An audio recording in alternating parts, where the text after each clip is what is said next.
so once again, you have this image of my cheat sheet along with the circuit that is the common emitter configuration. All right, so I'm going to say this again. Polarity. Something has to be different in the base from the emitter that allows the collector to flow into the emitter. Okay?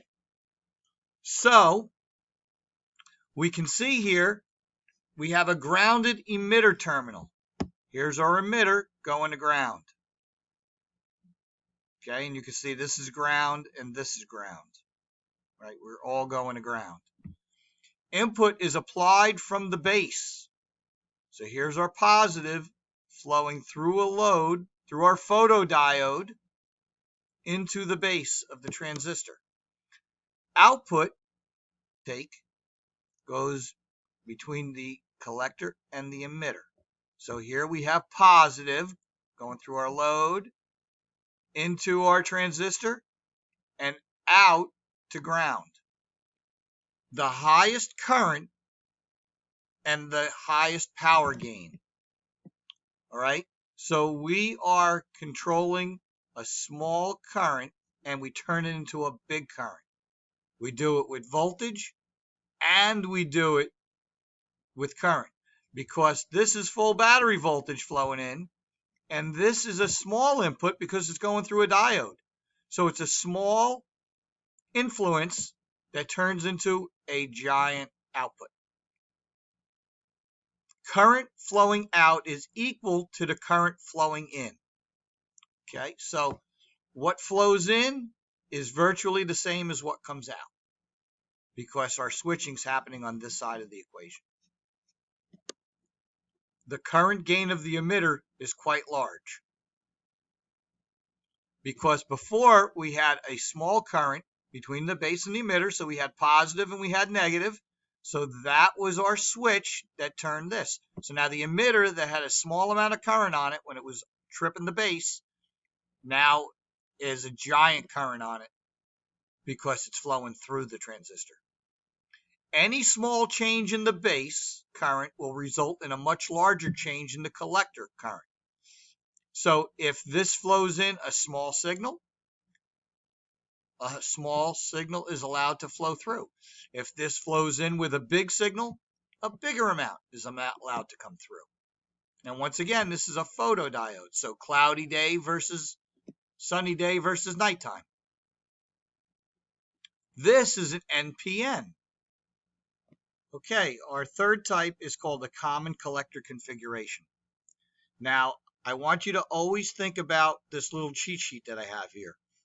The base and the emitter are different polarities, which allows whatever's on the C to come out the E.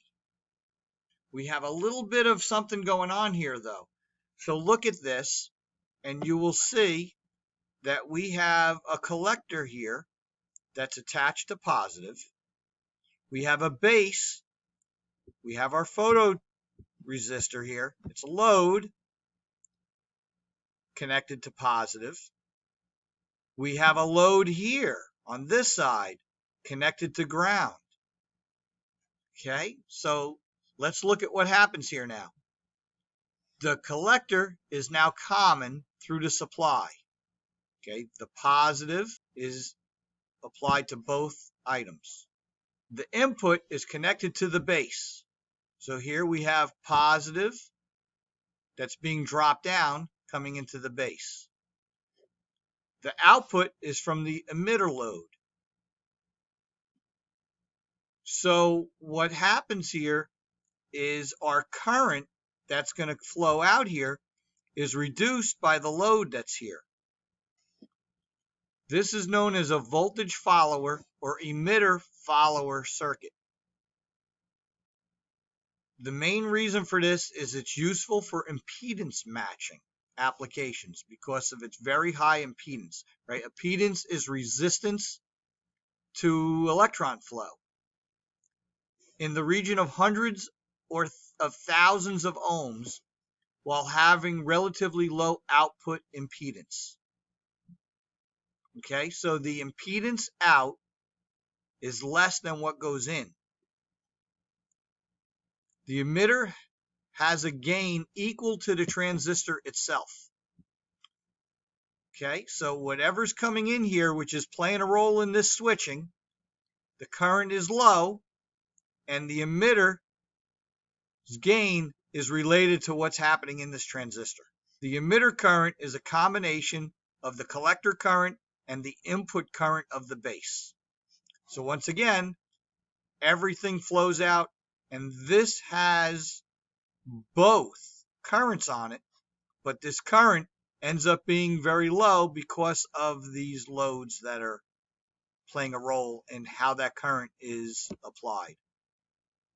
I know that one's a little bit crazier to think about, and don't go too deep into it, but it is an arrangement, and I think if you look up common collector transistors, you might find some things that help unravel that thinking for it.